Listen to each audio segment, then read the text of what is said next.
Face blindness, but only for everyone. Imagine going to a party where everyone has your mom's haircut, your dentist's eyes, and your ex's weird nostrils, but you can't tell who anyone is. Welcome to the wonderful glitch called prosopagnosia, aka face blindness, a condition where your brain is like, faces? Never seen one in my life. And no, this isn't forgetting someone's name. This is full-on recognizing your spouse as a stranger unless they start talking or wear the same hoodie every day. People with face blindness often identify others by context clues like voice, hairstyle, or the unique way someone sips coffee like a Victorian ghost. The real kicker? You can have 20/20 vision and still not process faces properly. Your brain's fusiform gyrus, the chunk that usually handles facial recognition, just clocks out. It's like it got assigned this job but quietly outsourced it to vibes. What makes this creepier? You can develop it after a brain injury, stroke, or sometimes just because your brain woke up and chose chaos.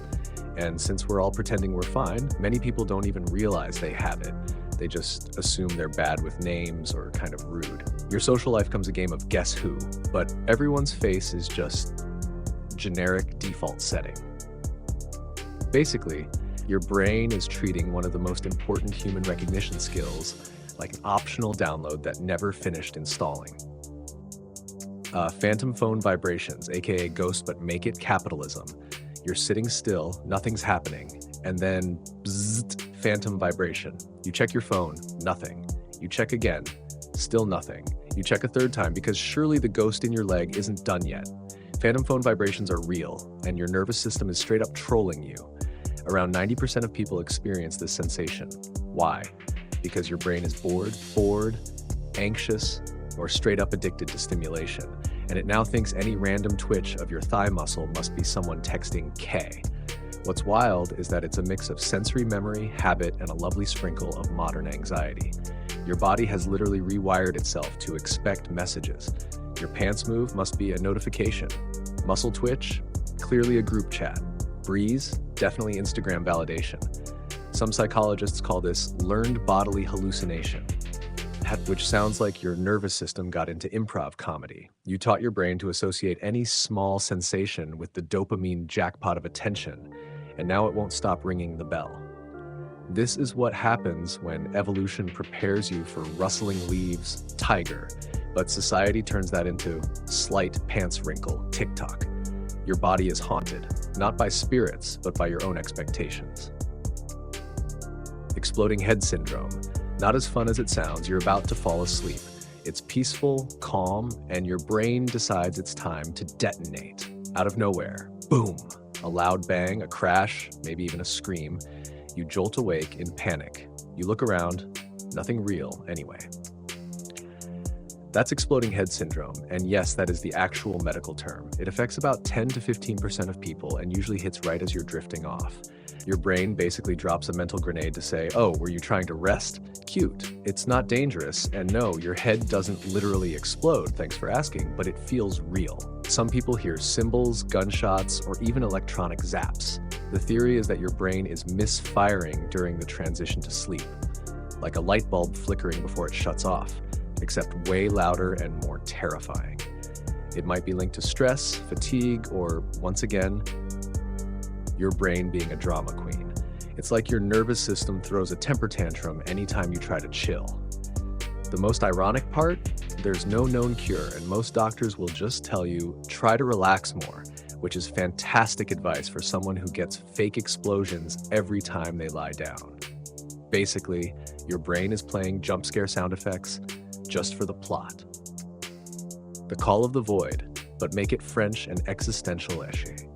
You're standing on a balcony or at the edge of a cliff or near train tracks. Suddenly a thought pops into your head. Hey, you could jump. Not because you're suicidal, not because you want to, just because you could. Congratulations, you've experienced the call of the void, or as the French poetically named it, l'appel du vide.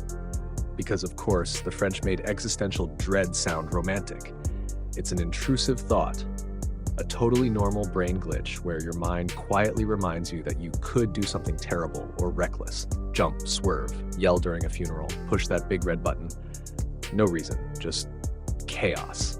Psychologists say this isn't a sign you're broken. In fact, it's often the opposite. Your brain is so committed to survival that it's testing the boundaries of danger to make sure you stay safe. Like, whoa, we could jump. We won't, obviously, but we could. Let's not. The disturbing part is how calm and casual it feels, like your brain's offering suggestions on a menu of mayhem. It's like having an unhinged roommate in your head who only speaks up when you're near a ledge. The call of the void isn't about wanting to die. It's just your brain doing a quick reality check with maximum creep factor. Cotard's delusion, when your brain thinks you're dead. Let's say you wake up one morning, brush your teeth, check your phone, and casually come to the conclusion, ah yes, I am dead. Not in a goth, metaphorical, I'm dead inside way. No. You literally believe you are a walking corpse. This is Cotard's delusion, and yes, it's as bizarre as it sounds. It's a rare mental disorder where a person genuinely believes they're dead, missing organs, rotting from the inside, or no longer exist at all. Because apparently your brain can glitch so hard, it forgets you're alive while you're still blinking. Some people refuse to eat because, well, dead people don't need food. Others believe they can't die again, so they become fearless and dangerously reckless. It's like your brain handed you a backstage pass to life, with no survival instincts attached. This condition is often linked to severe depression, psychosis, or neurological trauma. Brain scans show abnormal activity in areas responsible for emotion and recognition. Basically, the same part of your brain that tells you, this is me, decides to just not. Even creepier? Some people with Cotard's delusion end up in morgues, insisting they belong there. That's not a joke. That's an actual documented case. It's like your brain misreads the script of reality and casts you as an extra in a zombie movie, except you think it's a documentary. Cotard's is rare, but it's a sobering reminder that our sense of reality is a fragile, glitchy program, and sometimes it crashes with spectacularly creepy results. Mirror touch, feeling other people's pain, literally. You see someone get slapped and your cheek tingles. You watch a needle go into someone's arm and your skin twinges in the exact same spot. That's not empathy. That's mirror touch synesthesia, where your brain decides, hey, let's blur the line between you and literally everyone else. Roughly 1 in 50 people experience this phenomenon, and no, it's not just feeling bad for someone. It's your nervous system mirroring physical sensations you're only observing. You see pain, you feel pain. Congrats. Your empathy setting is stuck on 4D Ultra IMAX. It's caused by an overactive mirror neuron system, the part of the brain that helps you understand and mimic other people's actions. Usually, these neurons are helpful. They let you yawn when others yawn or wince when someone stubs a toe. But in mirror touch synesthesia, they go full method actor. People with this condition often struggle with crowds, hospitals, or even watching emotional movies because their bodies are constantly getting pinged by the feelings of everyone around them. It's like emotional Wi-Fi with no password protection. And before you go, wow, that must make you super empathetic, remember, it's hard to focus on someone's feelings when your leg is screaming in sympathy pain for a stranger who tripped on the sidewalk. Basically, your brain is trying so hard to be a team player, it forgot to install personal boundaries. Tactile hallucinations, when nothing touches you but you still scream, you're lying in bed, everything is calm, and suddenly it feels like something's crawling across your skin. A spider? No. A ghost? Not quite. Your brain? Oh yes, definitely. This lovely glitch is called a tactile hallucination, and it's exactly what it sounds like. You feel sensations that aren't actually happening. Crawling, buzzing, burning, stinging. Your skin becomes a haunted house and your nerves are throwing a rave no one invited you to. It can happen during sleep paralysis, aka the nighttime horror film your body likes to produce, but also during stress, neurological issues, or even extreme fatigue. The sensation is so vivid, people will literally scratch their skin trying to get rid of whatever imaginary thing is on them. In more severe cases, this shows up in something called formication, the feeling of insects crawling under the skin. It's been linked to drug withdrawal, neurological damage, or mental health conditions. But even without those extremes, the average tired, anxious, or overstimulated brain can randomly throw in a phantom spider just for flavor. It's like your nervous system is playing improv horror. Yes, and there's a centipede on your ankle now. And because it feels real, your body reacts like it is real. Goosebumps, panic, full body shudder, all over a touch that never happened. Basically, your brain has sensory FOMO and compensates by just making stuff up. Hypnic jerks, your brain's midnight prank. You're drifting off to sleep, peaceful, calm, and then BAM! Your leg kicks like you've been launched from a haunted trampoline. You jolt awake like you just fell off a skyscraper, heart racing, confused, dignity shattered. Welcome to the glorious phenomenon known as a hypnic jerk, or as I like to call it, your brain's last-minute audition for a horror film you didn't agree to be in. This weird little glitch happens to almost everyone at some point. Just as you're slipping into sleep, your muscles suddenly spasm, usually violently. Scientists think this is a misfire in the motor system during the transition from wakefulness to sleep. But of course, there's a more dramatic theory that your ancient monkey brain thinks you're falling out of a tree, so it jerks your body awake to save you. Yes, your body still thinks you're a tree-dwelling primate from 3 million years ago. Isn't evolution adorable? And it's not just legs. Some people twitch their arms, neck, or even jolt their whole torso, like they just got defibrillated by dreams. These jerks are usually harmless, unless you're sharing a bed and accidentally karate chop someone mid-REM. They can be triggered by stress, caffeine, exhaustion, or plot twist, trying too hard to fall asleep. Because nothing gets your brain more suspicious than you relaxing on purpose. Basically, your nervous system is that clingy friend who's like, "Are you sure you're okay because you look unconscious?" Semantic satiation. When words become gibberish, say the word banana out loud. Go ahead. Now say it again. Banana, banana, ba, na. Suddenly, it doesn't feel like a word anymore, does it? Congratulations, you just triggered semantic satiation, the bizarre mental phenomenon where repeating a word causes your brain to temporarily lose all meaning for it. Your neurons basically short circuit from repetition and decide, nope, this sound, never heard of her.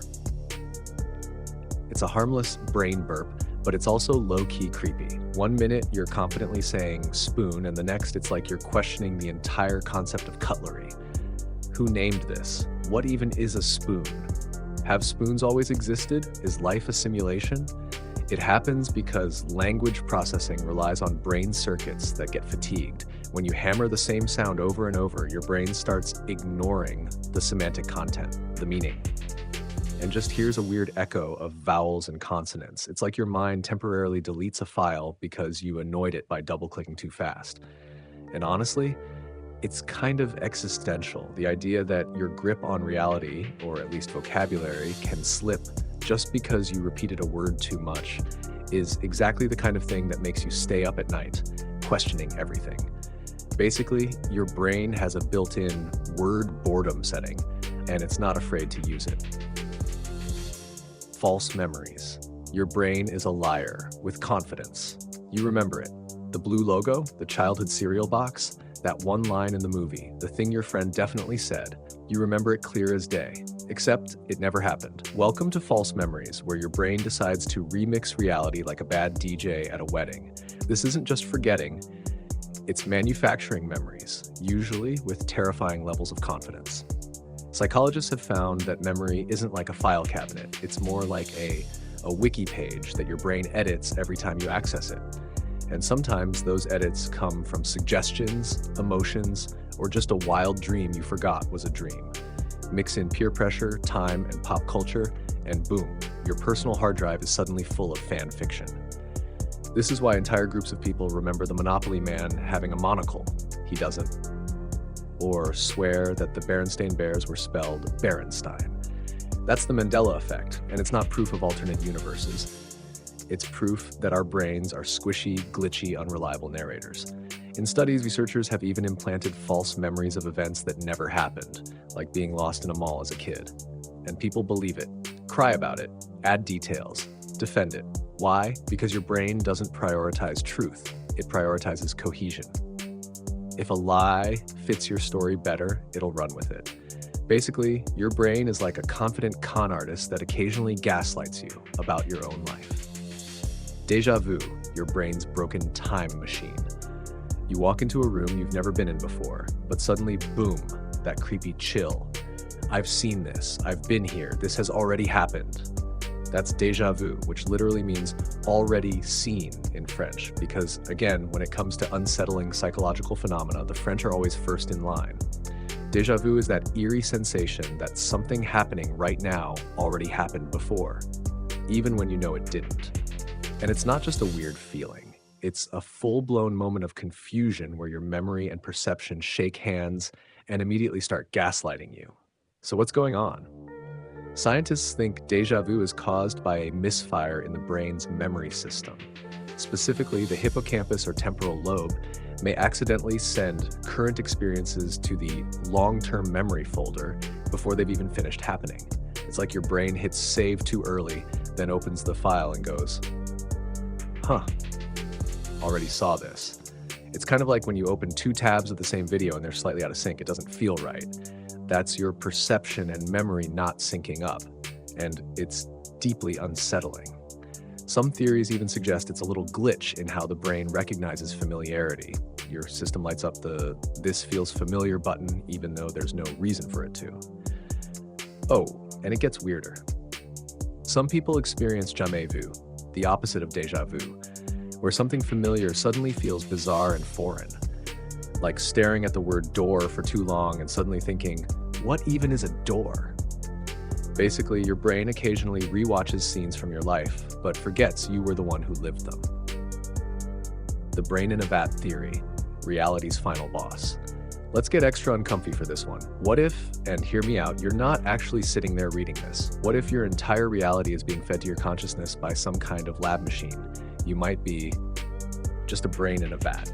Yes, this is a real philosophical thought experiment. It asks, how can you prove that your perceptions are real? That your body is real?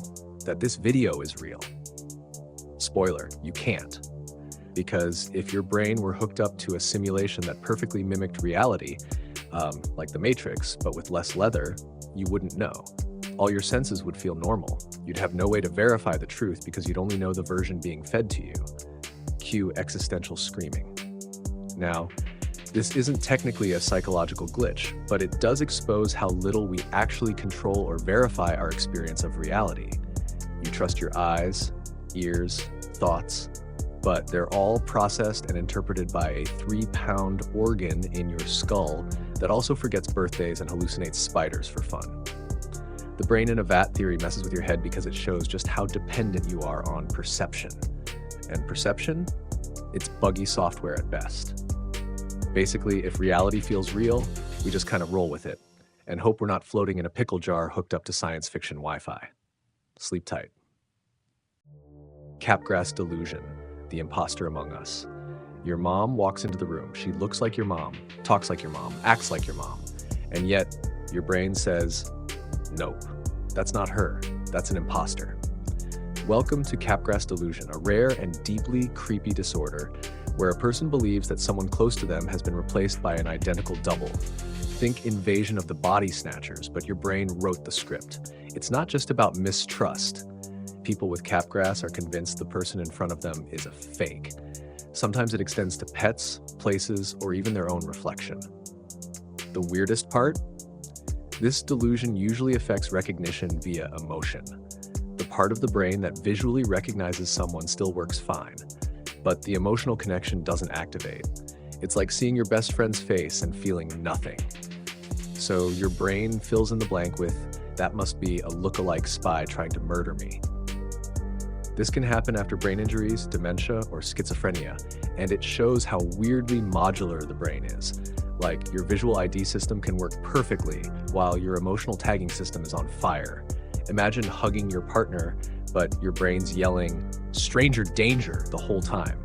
Basically, your brain wants reality to make sense, and if that means accusing grandma of being a clone, so be it. That's all for today. I'll be making similar videos in the future. Subscribe to see them.